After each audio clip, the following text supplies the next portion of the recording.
أعوذ بالله بسم الله إن ولي الله وما توفيقي إلا بالله السلام عليكم ورحمة الله وبركاته mbokk jullit yi ñu ngi leen nuyu di leen di ziara di leen baalu xaq tey di leen ko baal di ñaanal Cheikh Mouhamadou Mountakha mu yàgg loolu te ànd ak wér noonu la koy ñaanal jullit yëpp di ko ñaanal taalibe yëpp di ziyaare bu baax a baax mbooleem waa chaîne YouTube Canal Ahmadou TV Nourou Khadim TV ak mbooleem ku ñuy teewlu tey ñu nekk ak yéen ci téere Serigne Alxaaji Mbàkke bi nga xam moo tuddi waxtaane borom Touba wala tomb borom Touba yi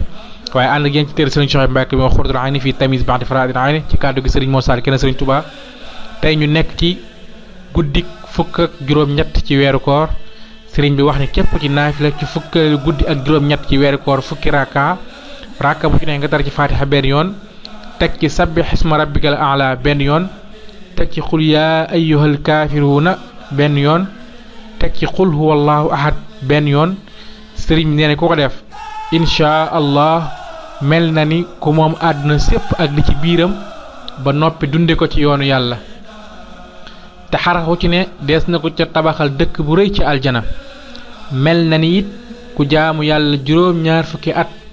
yoo xam ni da ko yendoo woor di fanaanoo julli mel na ni it ku jàng alxuraan téeméeri yoon xaj téeméeri yoon umra téeméeri yoon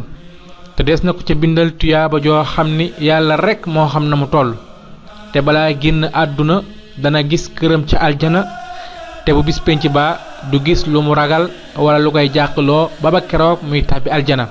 sëriñ bi ne képp ku def naafila googu ci fukkeel guddi ak juróom-ñett incha allah dina am xéwal yooyu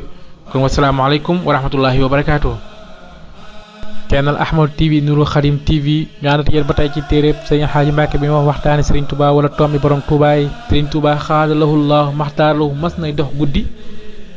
ci këram ba yem ci ñuy jëw ba mu xëyee wax ni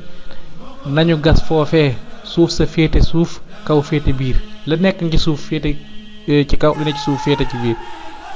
jàng la fa ay kaamil yu bari wér na lool jërëjëfe borom Touba